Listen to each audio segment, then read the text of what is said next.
എബ്രാഹത്തിൻ്റെ ഉടമ്പടിയുടെ സഹകാരിയായിരുന്നു ലോത്ത്. അവിടെയാണ് വിഷയം, കുഴപ്പമാണത്. എബ്രാഹാം ലോത്തിനെ വിളിച്ചുകൊണ്ട് പോകുന്നതാണ്. ഒറ്റയ്ക്ക് പോരണ്ട, അവനെ കുറച്ച് ഊർ ദേശത്ത് കുറച്ച് ജീവിതം, സാമൂഹ്യ ജീവിതം മനുഷ്യത്വരഹിതമാകുകയും വിഗ്രഹാരം വർദ്ധിക്കുകയും ചെയ്തപ്പോൾ എബ്രാഹത്തിൻ്റെ മനസ്സിലെപ്പോഴും ഒരു ദൈവവിളി ഉണ്ടായിരുന്നു. This is not the true God, ഇതല്ല സത്യമായ ദൈവം. സത്യമായ ദൈവം മനസ്സിൽ അവനെ ചൂണ്ടിക്കാണിക്കുന്നതനുസരിച്ച് കൊണ്ട് അവൻ ആ ദിശ അനുധാവനം ചെയ്തുകൊണ്ട് പോകുമ്പോൾ ഒറ്റയ്ക്ക് പോകാതെ ലോത്തിനെയും വിളിച്ചുകൊണ്ട് പോയി. എബ്രാഹത്തിന് വന്ന ആദ്യത്തെ പരാജയമാണത്. ലോത്തിനെ വിളിച്ചുകൊണ്ട് കൂടെ പോയത്. എബ്രാഹത്തിന് വന്ന രണ്ടാമത്തെ പരാജയമാണ് ഹാഗറിനെ പ്രാപിച്ചത്. അതുകൊണ്ട് തന്നെ എബ്രാഹാം പലപ്പോഴും പൗലോസിൻ്റെ ഭാഷയിൽ വിശ്വാസത്തിൻ്റെ പിതാവാണെങ്കിലും നമ്മൾ പരിശുദ്ധ അമ്മയുടെ റെഫറൻസിൽ വരുമ്പോൾ എബ്രാഹത്തിന് മാർക്ക് കുറഞ്ഞു വരും. എബ്രാഹാം നമ്മുടെ ഈ കാലഘട്ടങ്ങളിലെ മോഡലല്ലാതായി വരും. കാര്യം എബ്രാഹാം തിന്മയോട് സഹകരിച്ചു എന്നുള്ളതാണ് പ്രശ്നം. എന്താ കാര്യം? തിന്മയോട് സഹകരിച്ചെന്ന് പറയാൻ കാര്യം എന്താണ്? ലോത്ത് ഇളയപ്പൻ്റെ ചിറ്റപ്പൻ്റെയും മകനാണ്. അവനെ കൊണ്ടുപോകുന്നപ്പോൾ അവൻ ദൈവവുമായിട്ട് അവന് സഹകരിക്കാൻ പറ്റുന്ന ഒരു മാനസികാവസ്ഥയിലല്ലായിരുന്നു ലോത്ത് ഒരിക്കലും അങ്ങനെ ആയിട്ടില്ല. ലോത്തിൻ്റെ വഴിയാണ്. ഇപ്പോൾ യേശാവിൻ്റെ വഴി, യാക്കോബിൻ്റെ വഴിയെങ്കിലും യേശാവിനെ ഞാൻ വെറുത്തു, യാക്കോബിനെ സ്നേഹിച്ചു എന്നുള്ള സത്യമുണ്ട്. ശ്രുതികട ഹല്ലേലൂയ, take the word of God. ശ്രുതികട ഹല്ലേലൂയ, ഹല്ലേലൂയ, ഹല്ലേലൂയ, ഹല്ലേലൂയ, ഹല്ലേലൂയ, ഹല്ലേലൂയ. അദ്ദേഹം പറഞ്ഞുള്ളൂ. റോമ 9:13. റോമ 9:13. യാക്കോബിനെ ഞാൻ സ്നേഹിച്ചു എന്ന് പറഞ്ഞു. യാക്കോബിനെ ഞാൻ സ്നേഹിച്ചു, ഏസാവിനെ ആകട്ടെ ഞാൻ വെറുത്തു എന്നാണല്ലോ എഴുതപ്പെട്ടിരിക്കുന്നത്. അതാണ് ഒരു വിഷയം. ഒരു വീട്ടിൽ ചേട്ടനും അനിയനുമാണ്, പക്ഷെ ഒരാൾ വെറുക്കപ്പെട്ടു പോകുന്നു. It's A tragedy. വെറുക്കപ്പെട്ടവനായി മാറുന്ന ഒരാൾ. വൈ? ഉടമ്പടി എടുത്തിരിക്കുന്നവരും ഉടമ്പടി ആനുകൂല്യം പ്രാപിക്കുന്നവരും ആത്മശോധന ചെയ്യണം. ഞാൻ ഏതെങ്കിലും കാരണവശാൽ ദൈവത്താൽ വെറുക്കപ്പെട്ടവനാണോ?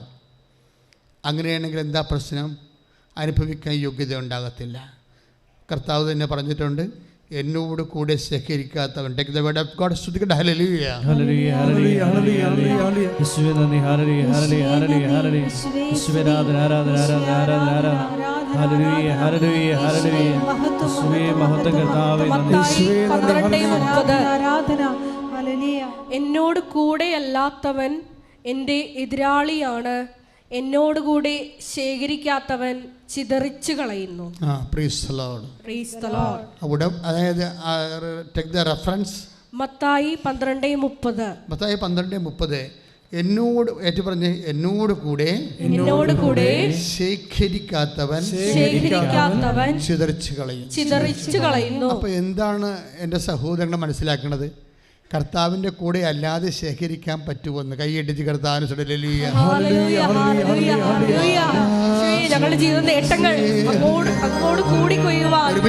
we can harvest in the absence of God. ദൈവത്തിൻ്റെ സാന്നിധ്യമില്ലാതെ നമുക്ക് കൊയ്ത് കൂട്ടാൻ പറ്റും. പക്ഷെ എന്താ പ്രോബ്ലം? അനുഭവിക്കാൻ യോഗ്യതയുണ്ടാകത്തില്ല. That is what happen to Lot. എന്തുകൊണ്ടാണ് ഈ അനുഭവിക്കാൻ യോഗ്യതയില്ലാതെ ലോത്തിന് എന്തുകൊണ്ടാണ് അങ്ങനെ സംഭവിച്ചത്? ലോത്ത് എപ്പോഴും തിന്മയുടെ ശക്തിയുമായിട്ട് കോംപ്രമൈസ് ചെയ്തുകൊണ്ടിരുന്ന. ഇത് ഭയങ്കര സീരിയസ് വിഷയമാണ്. നമ്മൾ ഉടമ്പടിയിലേക്ക് വന്നു കഴിഞ്ഞാൽ പിന്നീട് ഒരു കാരണവശാലും ഒരു വേർപാടിൻ്റെ ജീവിതമാണ്. ദൈവത്തിന് നിരക്കാത്ത സ്വഭാവങ്ങളുള്ള, പെരുമാറ്റങ്ങളുള്ള വ്യക്തികളുമായിട്ട് സൂക്ഷിച്ച് പെരുമാറണം. ചിലപ്പോൾ നിങ്ങളുടെ നാത്തൂനാകാം, അമ്മയാകാം, അയൽവാസിയാകാം, നിങ്ങളുടെ പാർട്ട്ണറാകാം. നിങ്ങൾക്ക് അവരോട് സഹകരിക്കാം, മാനുഷികമായ രീതിയിൽ സഹകരിക്കാം. പക്ഷേ ആ സഹകരണത്തിൻ്റെ പേരിൽ you must not lost your grace. അതൊരു പ്രിക്കോഷൻ ഉണ്ടാകണം. നിന്റെ കൃപ നഷ്ടപ്പെടാൻ പാടില്ല. ശ്രുതികട്ടെ. ഹല്ലേലൂയ, ഹല്ലേലൂയ, ഹല്ലേലൂയ, ഹല്ലേലൂയ. തിന്മയുടെ സാഹചര്യങ്ങളെ വേഗപൂർവ്വം നിർത്തുപേക്ഷിച്ച് മുന്നേറുവാനുള്ള കൃപ ഞങ്ങൾക്ക് പ്രദാനം ചെയ്യണമേ. ഹല്ലേലൂയ. എബ്രാഹിം കാനാൻ ദേശത്ത് താമസിച്ചപ്പോഴേ ലോത്ത് കൂടാരമടിച്ചത് കഴിഞ്ഞ ആഴ്ചയിൽ കണ്ടതാണത്. എന്താണ്? ലോത്ത് തൻ്റെ കൂടാരം സോദോം വരെ നീട്ടിയടിച്ചെന്ന്. സോദോമിലെ ആൾക്കാരെ സ്വവർഗഭോഗികളും ഗേസെക്സ് ഉള്ളവരും പലതരത്തിലുള്ള മ്ലേച്ഛ ജീവിതമുള്ളവരുമാണ്. അവരുമായിട്ട് ലോത്ത് സഹകരിച്ചു എന്നാണ് പറയുന്നത്. ഉടമ്പടിയുടെ സഹകാരിയായിരുന്നു ലോത്ത്. എബ്രാഹത്തിൻ്റെ അത്രയും വസ്തുവകകളെല്ലാം ലോത്തിന് കിട്ടിയതാണ്. പക്ഷെ നമ്മളിപ്പോൾ ചെല്ലുമ്പോൾ ലോത്തിൻ്റെ ഓഹരി ജോർദാനാണ്. നോക്കിയേ, എബ്രാഹത്തിൻ്റെ ഓഹരി കാനാൻ ദേശമാണ്. ജോർദാനും കാനാൻ ദേശത്തിനും ഇടക്കൂടി ഞാനൊരു ദിവസം ഇസ്രയേലിൽ പോയപ്പോഴേ എനിക്ക് അതിൻ്റെ വ്യത്യാസം മനസ്സിലായി. സത്യം പറഞ്ഞാൽ ജോർദാൻ നദി ഇങ്ങനെ കിടക്കുകയാണ്, ഒരു ചെറിയൊരു ചെരുവിൽ കിടക്കുകയാണ്. എന്ന് വെച്ച് കഴിഞ്ഞാൽ വെള്ളം കൂടുതൽ ഇറങ്ങാൻ സാധ്യതയുള്ള ജോർദാനിലേക്കാണ് ഇങ്ങനെ കിടക്കുന്നത്. ഇസ്രയേൽ ഇത്തിരി പൊങ്ങിയതാണ്, വെള്ളം അപ്പം അധികം കയറത്തില്ല. പക്ഷേ ആ സ്ഥലമാണ് എബ്രാഹിം തിരഞ്ഞെടുത്തത്. ലോകത്ത് കുറച്ചുകൂടി ഫലപുഷ്ടമായ സ്ഥലം നോക്കിയെടുത്തത് ബൈബിളിൽ പറഞ്ഞിട്ടുണ്ട്. Take the word of God. സ്തുതിക്കട്ടെ. ഹല്ലേലൂയ, ഹല്ലേലൂയ, ഹല്ലേലൂയ, ഹല്ലേലൂയ, ഹല്ലേലൂയ. യേശുവേ നന്ദി. ഹല്ലേലൂയ, ഹല്ലേലൂയ, ഹല്ലേലൂയ, ഹല്ലേലൂയ, ഹല്ലേലൂയ, ഹല്ലേലൂയ, ഹല്ലേലൂയ. യേശുവേ നന്ദി, ഹല്ലേലൂയ, യേശുവേ നന്ദി, ഹല്ലേലൂയ, ഹല്ലേലൂയ, ഹല്ലേലൂയ, ഹല്ലേലൂയ, ഹല്ലേലൂയ. യേശുവേ നന്ദി, ഹല്ലേലൂയ, ഹല്ലേലൂയ, യേശുവേ നന്ദി, ഹല്ലേലൂയ, ഹല്ലേലൂയ. യേശുവേ സ്തോത്രം, യേശുവേ നന്ദി, ഹല്ലേലൂയ, ഹല്ലേലൂയ, ഹല്ലേലൂയ. യേശുവേ ആരാധന. പരിശുദ്ധ പരമ ദിവ്യകാരുണ്യത്തിന് നമ്മൾ എത്ര ഫലപുഷ്ടമായ ബുദ്ധി കൊണ്ട് ആയോജിച്ച് തിരഞ്ഞെടുത്താലും എല്ലാ ഫലപുഷ്ടിയും അനുഭവിക്കാൻ യോഗ്യമാകുന്നത് ഒറ്റ കണ്ടീഷൻ കൊണ്ടാണ്. വാഗ്ദാനം പ്രാപിക്കാൻ പറ്റിയ അടിസ്ഥാന യോഗ്യത വിശ്വാസം കൊണ്ട്. കൈയിട്ടിച്ച് കർത്താൻ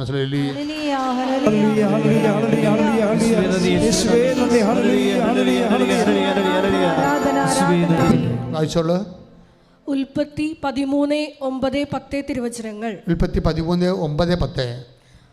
അബ്രാം ലോത്തിനോട് പറഞ്ഞു, നമ്മൾ തമ്മിലും നമ്മുടെ ഇടയന്മാർ തമ്മിലും കലഹമുണ്ടാകരുത്, കാരണം നമ്മൾ സഹോദരന്മാരാണ്. ഇതാ ദേശമെല്ലാം നിന്റെ കൺമുമ്പിലുണ്ടല്ലോ, എന്നെ പിരിഞ്ഞു പോവുക.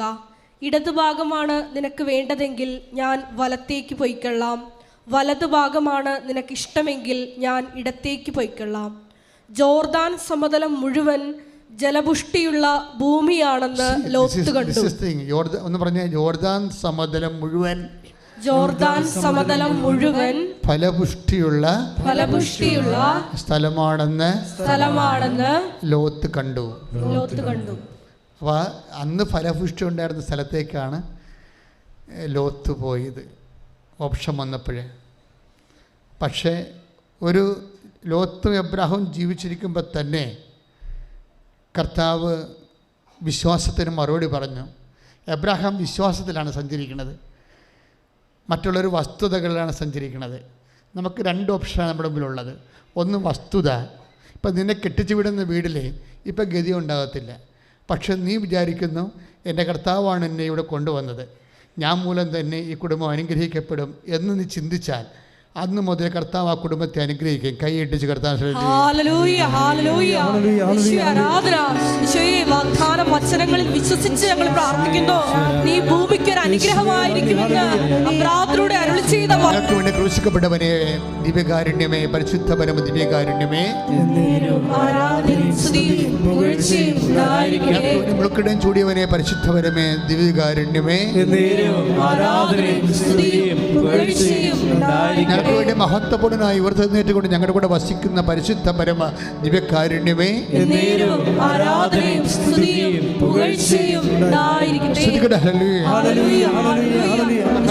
ഉന്നതമായ നാമത്തിന് സ്വത്രം ചെയ്യുന്നു. ഇപ്പോഴും ഇവിടെ ഓൺലൈനിലും പ്രാർത്ഥിച്ചുകൊണ്ടിരിക്കുന്ന ഓരോ മക്കളും ഈ ആശീർവദികളെ പ്രാർത്ഥിക്കുന്നു. കർത്താവേ, നിന്റെ തിരുമുറുവാർന്ന വലതുകരം ഈ ഓരോ മക്കളുടെ ശിരസിനും വെക്കണം. മാരക രോഗങ്ങൾ, തീരാവ്യാധികൾ, സാമ്പത്തികമായ ദുരിതങ്ങൾ, കുടുംബ തകർച്ചകൾ, ലഹരിയുടെ ആസക്തികൾ എല്ലാം യേശു ക്രിസ്തുവിന്റെ നാമത്തിൽ വിട്ടുമാറട്ടെ. ഇതുപോലെ തന്നെ ലോത്തിന്റെ സ്വഭാവമുള്ള വേറൊരു കക്ഷി ഉണ്ടായിരുന്നു. യഹോഷാഫാത്ത് രാജാവാണ്. അയാളും ഉടമ്പടിയുടെ ആനുകൂല്യം ഗുണഭോക്താവായ ഒരു മനുഷ്യനാണ്. യഹോവഷാത്ത് രാജാവെന്ന് തന്നെയല്ല, സൗളിൻ്റെ കാലത്തിന് ശേഷം ദാവീദിൻ്റെ കാലത്തോടു കൂടി ദൈവം ദാവീദുമായിട്ട് ഉടമ്പടി ചെയ്തു. ദാവീദിനോട് ഉടമ്പടി ചെയ്തതാണ്. അതിൻ്റെ ഭാഗമായിട്ടാണ് രക്ഷകൻ വരെ ജനിച്ചത്. ആ ദാവീദ് മുതൽ രക്ഷകൻ വരെയുള്ള എല്ലാ കാലഘട്ടങ്ങളിലുള്ള ഇസ്രായേൽ രാജാക്കന്മാരും, സോളമൻ ഉൾപ്പെടെ ജെറോബാം, ജക്കോബാം, ആഹാസ് ഒഴിച്ച് ഹെസക്കിയ ഉൾപ്പെടെ എല്ലാവരും ഈ ഉടമ്പടിയുടെ ഗുണഭോക്താക്കളാണ്. പക്ഷെ അവർക്ക് ചിലർക്ക് അനുഭവിക്കാൻ യോഗ്യതയില്ല. എന്തുകൊണ്ടാണ് യഹോവഷാത്തിനെ അനുഭവിക്കാൻ യോഗ്യതയില്ല എന്നുള്ളത് ഇപ്പോൾ വചനം പറയും. ശ്രദ്ധിക്കട്ടെ.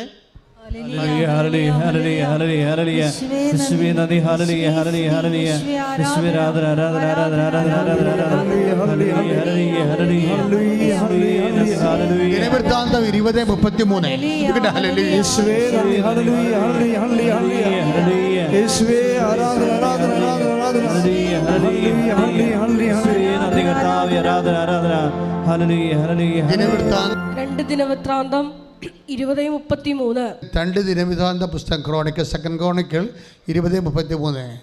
എങ്കിലും പൂജാഗിരികൾ നീക്കം ചെയ്തില്ല, തങ്ങളുടെ പിതാക്കന്മാരുടെ ദൈവത്തിൽ ജനം ഹൃദയം ഉറപ്പിച്ചിരുന്നില്ല. യഹോവഷാത്തിന്റെ തകർച്ചയുടെ കാരണമാണ്. ലോത്തിന്റെ വകുപ്പിൽപ്പെടുന്ന ആളാണിത്. ഉടമ്പടിയുടെ സഹകാരിയാണ്, ഗുണഭോക്താവാണ്. 32 വയസ്സ്. ശ്രുതികട്ടെ ഹല്ലേലൂയ. അവൻ തന്റെ പിതാവായ ആസായുടെ മാർഗത്തിൽ നിന്ന് വ്യതിചലിച്ചില്ല. തന്റെ പിതാവായ പറഞ്ഞേ, തന്റെ പിതാവായ ആസായുടെ മാർഗത്തിൽ നിന്ന്. അതാണ് ഉടമ്പടി മാർഗം എന്ന് പറയുന്നത്. മാർഗത്തിൽ നിന്ന് വായിച്ചോളൂ. വ്യതിചലിച്ചില്ല. കർത്താവിന്റെ മുൻപാകെ നീതിയായത് പ്രവർത്തിച്ചു. കർത്താവിന്റെ മുൻപാകെ നീതിയായി പ്രവർത്തിച്ചു. എങ്കിലും പൂജാഗിരികൾ നീക്കം ചെയ്തില്ല. That's A point. ഇയാൾ ഉടമ്പടിയോട് സഹകരിക്കുന്ന ആളാണ്. അഹാസിൻ്റെ ഉടമ്പടി, അപ്പൻ്റെ ഉടമ്പടി, അതുപോലെ തന്നെ ദൈവത്തോട് വിശ്വസ്ത പാലിച്ചു പോകുന്ന ആളാണ് യഹോഷാത്ത്. എന്തായൊക്കെ പറ്റിയെന്ന് വെച്ച് കഴിഞ്ഞാൽ, അയാളിങ്ങനെ നീതിയായിട്ടൊക്കെയാണ് ഭരിക്കണത്, അതുപോലെ തന്നെ സത്യമായിട്ടൊക്കെയാണ് ജീവിക്കണമെങ്കിലും ഒരു കാര്യം കക്ഷി കോംപ്രമൈസ് ചെയ്തില്ല. എന്താണ്? പൂജാഗിരികൾ നീക്കം ചെയ്തില്ല. It's a very serious thing. പൂജാഗിരി എന്ന് പറഞ്ഞാൽ എന്താണെന്നറിയാവോ? ഇസ്രയേലല്ലാത്തവർ ആരാധിക്കുന്ന ദൈവസ്ഥാനങ്ങളാണ്. അന്നത്തെ പ്രാചീന ഗോത്രവർഗക്കാർ അവിടെ ആരാധനയിലെ ഉപയോഗിച്ചിരുന്നത് വ്യഭിചാരമാണ്. അതാണ് പ്രോബ്ലം. പൂജാഗിരിയുടെ പ്രശ്നം അതാണ്. അവിടെ ദൈവത്തെ ആരാധിക്കുന്നുവെന്നതിന് പകരം അവർ പ്രസാദിപ്പിക്കാൻ വേണ്ടി പുരുഷൻ സ്ത്രീയൊക്കെ വന്ന് ഈ പൂജാഗിരിയിൽ വ്യഭിചരിച്ചിട്ട് പോകും. ഇത്തരം ഒത്തിരിയേറെ ഉയർന്ന സ്ഥലങ്ങൾ യഹോവഷാത്ത് രാജാവിൻ്റെ കാലത്തുണ്ടായി. ഇത് തച്ചുടച്ച് കളയണം, എന്നാലേ രാജ്യം വിശുദ്ധി ജീവിക്കത്തുള്ളെന്ന് എത്രയോ പ്രവാചകന്മാർ പറഞ്ഞെങ്കിലും ജനങ്ങളുടെ ഈ വോട്ട് കാരണവും ജനങ്ങൾ അങ്ങനെ മെച്ചമായ ജീവിതം നയിക്കുന്ന ജനങ്ങളുടെ എണ്ണം കൂടുതൽ കാരണം പുള്ളിക്കാരൻ അതിനോട് ഒത്തുതീർന്ന് പൂജാഗിരികളെ നിലനിർത്തി. അതാണ് ഇതിൻ്റെ വിഷയം. അപ്പോൾ ഉടമ്പടിയിലായിരിക്കുമ്പോൾ ഇതുപോലെ എന്തെങ്കിലും പൂജാഗിരികളെന്ന് പറയുമ്പോൾ നിങ്ങളെ അസന്മാർക്ക് ജീവിതത്തിന് പോകണമെന്നല്ല അച്ഛൻ പറയണത്. ഒരു പക്ഷേ ദൈവത്തിന് നിരക്കാത്ത എന്തെങ്കിലും കണ്ടൻറ്റ് ഇപ്പോഴും നിങ്ങളുടെ ജീവിതത്തിലുണ്ടോ എന്ന് നോക്കണം. പൂജാഗിരികൾ ചില സമയത്ത് ചില ആൾക്കാരുള്ള വെറുപ്പായിരിക്കും, ചിലപ്പോൾ ചില വിഷയത്തിലുള്ള ആസക്തിയായിരിക്കും. ഞാനൊരിക്കൽ ഒരു മരിപ്പിന് പോയപ്പോൾ ഒരു അച്ഛൻ്റെ അമ്മ 6 പവൻ്റെ പിണ്ടിമാല വിട്ട് കുഴിക്കേ നിൽക്കണ ഞാൻ കാഴ്ച കണ്ട്. കാര്യം അത് അവർ ചട്ടയുടെ അകത്ത് കിടന്ന മാലയാണതേ. അവർ അവിടെ നിന്ന് ഉള്ള ആൾക്കാരെ കാണിക്കാൻ വേണ്ടി കുനിഞ്ഞതാണ്. അപ്പോൾ ഇങ്ങനെ ഈ തുടൽ പോലെ സ്വർണ്ണമാല കിടക്കും. ഇതൊരു ആസക്തിയാണ്, ഒരു പൂജാഗിരിയാണ്. നിങ്ങൾക്ക് വസ്ത്രത്തോടോ സ്വർണത്തോടോ പണത്തോടോ ബന്ധങ്ങളോടോ ആസക്തി ഉണ്ടായാൽ ഉടമ്പടിയിൽ നിനക്ക് ദൈവത്തിൻ്റെ, കാരണം നീ വസ്തുക്കളിലുമാണ് നീ ആശ്രയിക്കുന്നത്. ചിലർക്ക് തെറ്റായ ബന്ധങ്ങളുണ്ടാകും. ചിലപ്പോൾ ഈ മൊബൈലിൻ്റെ അഡിക്ഷൻ ഉണ്ടാകും. ചിലപ്പോൾ മൊബൈലിൽ എപ്പോഴും അവർ മോശം വർത്തമാനം പറയുകയോ ചാറ്റ് ചെയ്യുകയോ മോശമായ രീതിയിൽ ചാറ്റ് ചെയ്യുകയോ അങ്ങനെ നിങ്ങളുടെ ചിലർ അവർക്കൊരു സന്തോഷം കിട്ടാൻ വേണ്ടി മൊബൈലിൻ്റെ അകത്ത് ഒളിച്ചിരിക്കുകയോ ചെയ്യും. ഇതെല്ലാം ഉടമ്പടി പൂജാഗിരികളാണ്. നിങ്ങൾക്ക് തോന്നുന്നില്ല കൈ നനയാതെ മീൻ പിടിക്കാമെന്ന് ആരും വിചാരിക്കരുത്. കർത്താവുമായിട്ടാണ് നിങ്ങൾ ഉടമ്പടി ചെയ്തിരിക്കുന്നത്, അല്ലാതെ ഒരു മനുഷ്യനുമായിട്ടല്ല. നിങ്ങളൊന്ന് പ്രാർത്ഥിച്ച്, കർത്താവായ ദൈവമേ, അങ്ങയുമായിട്ടാണ് ഞാൻ ഉടമ്പടി ചെയ്തിരിക്കുന്നത്. ഉൽപ്പത്തി 13:3 അങ്ങ് അരുളി ചെയ്തു ഉടമ്പടിയിലായിരിക്കുന്ന എബ്രാഹാം തന്റെ മുമ്പിൽ തന്നെ വ്യാപരിക്കണമെന്ന്. കർത്താവ് ലോകത്തിന്റെ മുമ്പില് ജഡത്തിന്റെ മുമ്പില് വ്യാപരിക്കാതെ അങ്ങയുടെ തിരുസന്നിധി വ്യാപരിക്കുവാൻ എന്നെ അഭിഷേകം ചെയ്യണം.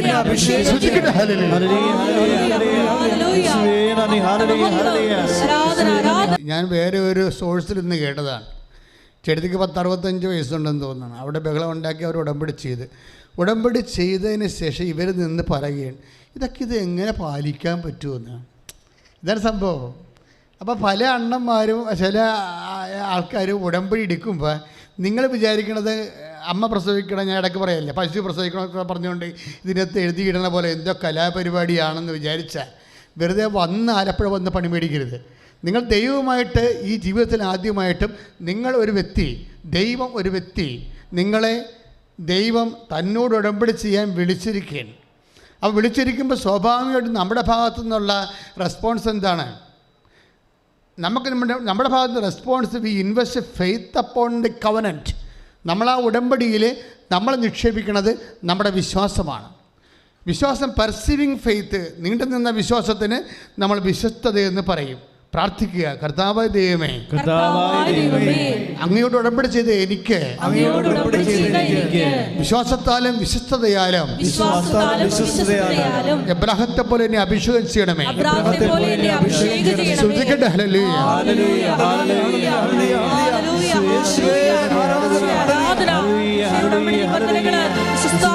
ദൈവം ഒരു ഉടമ്പടി ചെയ്താൽ ആ വ്യക്തി ഏത് കാലാവസ്ഥയിൽ പോയാലും, അയാൾ ഒരു കാലത്ത് തെണ്ടിപ്പോയാലും ദൈവം വിശ്വസ്തനായതുകൊണ്ട് ദൈവം അവനെ ഉയർത്തിക്കൊണ്ടുവരും. അത് ദാവീദിനോടാണ് ദൈവം ഏറ്റവും കൂടുതൽ ഇഷ്ടപ്പെടുന്ന ഒരാൾ ദാവീദാണ്. അയാൾക്ക് അബദ്ധങ്ങൾ സംഭവിച്ചെന്ന് നമുക്കറിയാം. പക്ഷെ അദ്ദേഹത്തിൻ്റെ അനുതാപം അതിനേക്കാൾ, തൻ്റെ അബദ്ധത്തേക്കാൾ വലുതായിരുന്നു ദാവീദിൻ്റെ അനുതാപം എന്ന് പറയുന്നത്. അതുകൊണ്ട് തന്നെ എല്ലാ കാര്യത്തിലും നമ്മളെപ്പോഴും ശ്രദ്ധിക്കണം. നമ്മൾ എക്സോർ വഴി ആരായാലും ചിലപ്പോൾ ജീവിതം അബദ്ധത്തിലായിരിക്കാം. പക്ഷേ നമുക്ക് രക്ഷപ്പെടാൻ മാർഗമുണ്ട്. നിൻ്റെ അബദ്ധത്തേക്കാൾ വലുതായിരിക്കണം നിൻ്റെ അനുതാപമെന്ന് ആത്മാവ് ആവശ്യപ്പെടുന്നു. കൈയിട്ടിച്ച് കർത്താൻ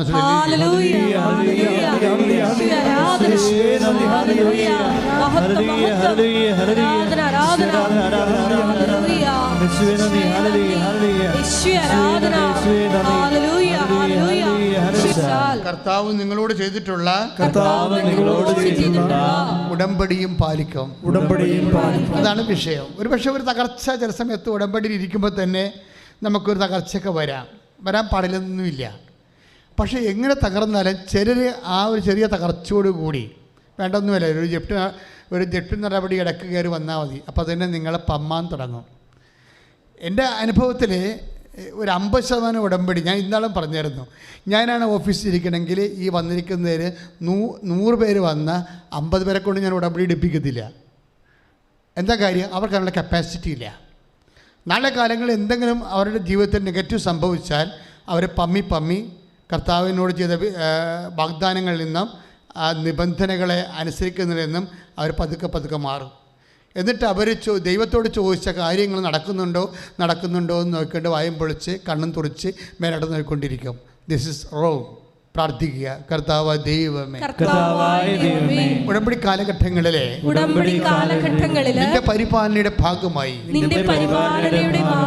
എന്റെ അനുഭവങ്ങൾ പ്രതികൂലമായാലും പിടിച്ചു നിൽക്കാൻ പറ്റിയ വിശ്വസ്തതയാൽ എന്നെ ഇപ്പോഴഭിഷേകം ചെയ്യണം.